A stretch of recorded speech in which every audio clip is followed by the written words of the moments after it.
Khyati. Hi, Nandini. Thanks for arranging this.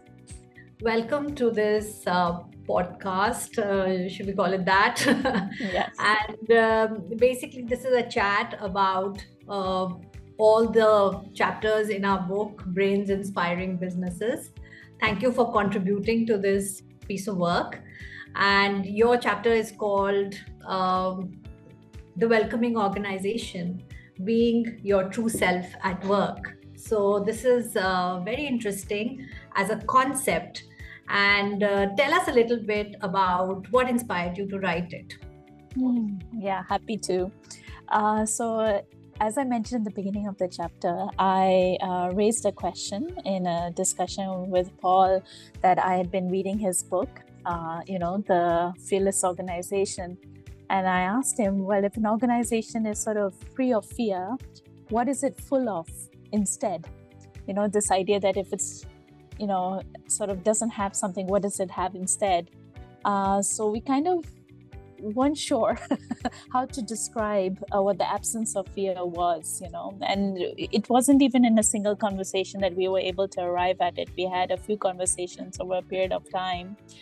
And in one of those conversations, I was just talking about my work with the thinking environment and just how people feel in a thinking environment, that they can be sort of wholly themselves, bring their full selves into a thinking environment and, think very authentically. And in a way, it sort of provided an inspiration for what a fear-free organization would be full of.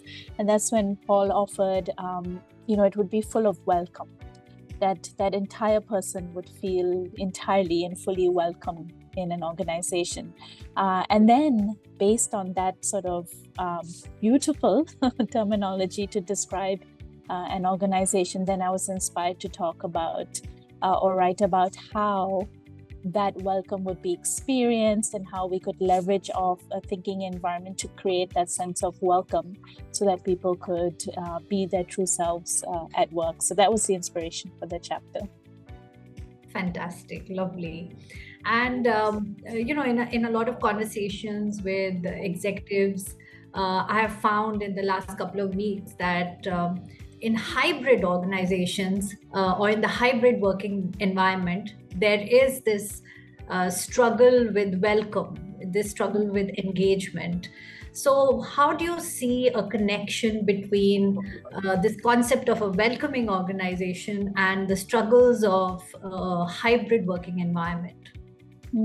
Thanks for that question. Yeah, I think that's what I emphasized in the chapter, that whenever I experience a thinking environment, even though it was online, I didn't necessarily feel that somebody's ability to bring themselves into the environment was necessarily curtailed or blocked. I felt that, of course, it's amazing being in person with one another and, being in, the same physical space.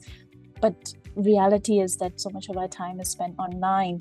And when I saw that even in an online thinking environment, even when people were meeting one another for the very first time in an online concept or context, it was still experienced in a way that they felt that they could be themselves, even with strangers. So that's when I felt even more encouraged to propose that in an asynchronous organization where people can't always necessarily be in a physical context together, the thinking environment could still create that sense of belonging and welcome that we just have to be able to provide in an organization now that operates digitally as well as, physically.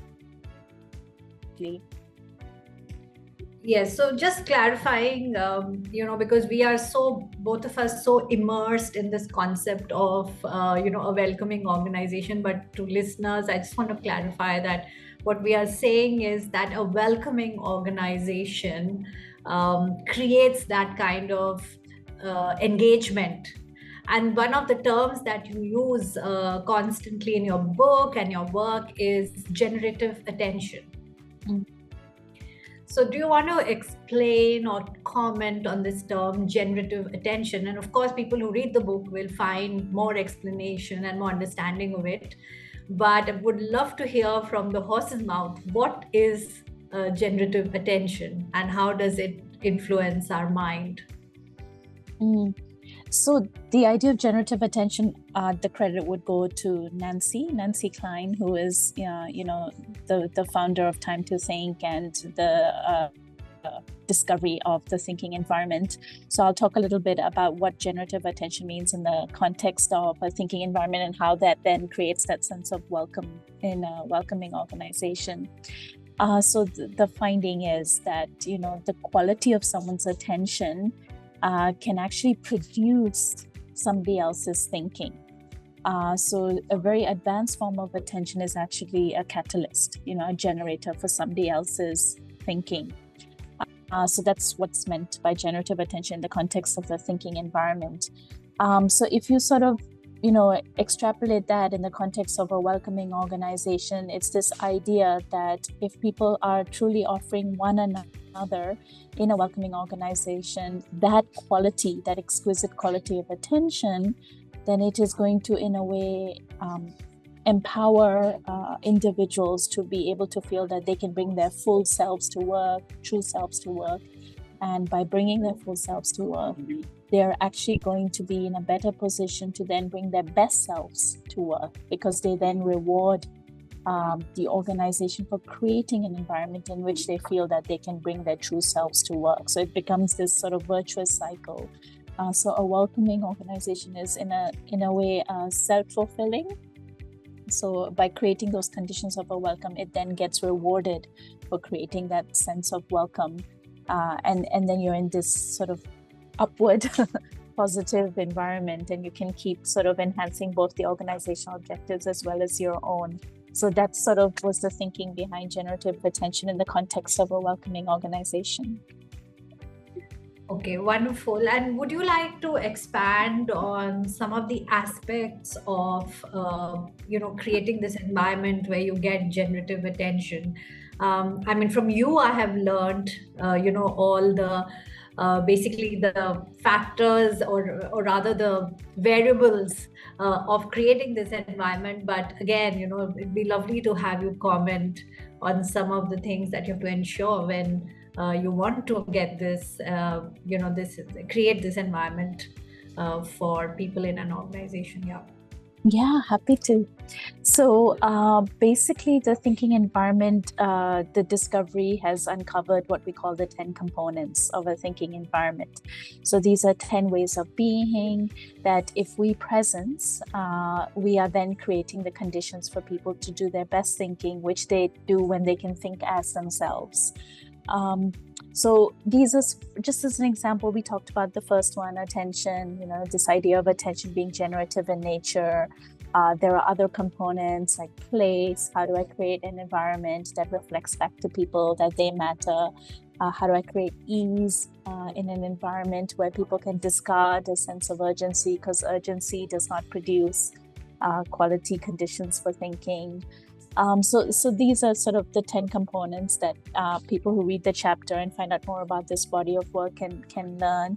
And then in an organizational context, particularly in the context of a welcoming organization, it would be a question of, okay, well, how can we bring these components to life so that the organization can function? It can engage in, the nature of what it was set out to accomplish. So then there are what we call fuller applications of the thinking environment, where these components come to life. So how could we have a meeting in this way? How could we have mentoring in this way? How could we have coaching in this way? So that's when the components come to life to create practices within a welcoming organization so that it can meet its objectives. Wonderful. And finally, Khyati, I would like to ask you this very important question. And really, it has been the purpose behind putting this book together. But I want to hear from you also that what is your invitation to business leaders and organizations with your contribution to this book, like your chapter? What is your invitation? Yeah, thank you so much. I think anybody, leaders themselves, would want to go to work in an organization where they feel welcome, they feel fully welcome. and they feel that they can bring their true selves, and by being able to bring their true selves, they can give the best of their self.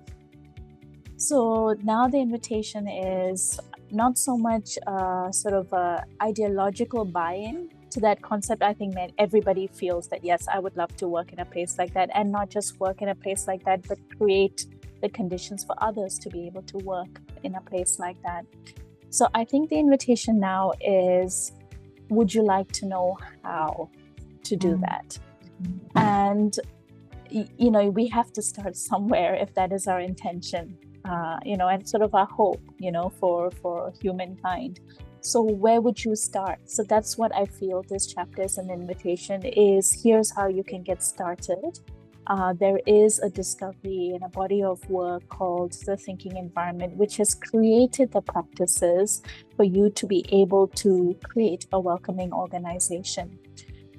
It is a practice that requires sustained commitment. It's not very different from mindfulness and meditation, where you can't sort of quit early. You have to be very sort of persistent and consistent with your intention to embed these practices. But the rewards are, you know, sort of almost indescribable. They're felt, they're palpable, they're tangible in terms of achieving organizational objectives for whatever, you know, few groups or teams or even smaller organizations have tried. So I do feel that the evidence is there as well, that this works. So the invitation then is to explore the how of creating the welcoming organization. Wonderful. Thank you so much, Khyati. And what I find particularly inspiring is that you're actually bringing in a very pioneering way of being in the workplace, because here we are, you know, where a lot of leaders have actually not known what it is to work in a welcoming organization. Many leaders actually have worked in fearful environments. But what we are asking them, or we are inviting them, is to actually change the experience for their next generation of leaders, and giving them a very different experience of working in teams and organizations. So I find that really inspiring. And thank you very much for doing this. Oh, you're most welcome. And thank you for creating this opportunity for us to share about the chapter, because unless we get sort of a sense of what it might be about, we may not be sort of inspired to read more about, you know, how we can bring our efforts to life. Thank you. Thank you.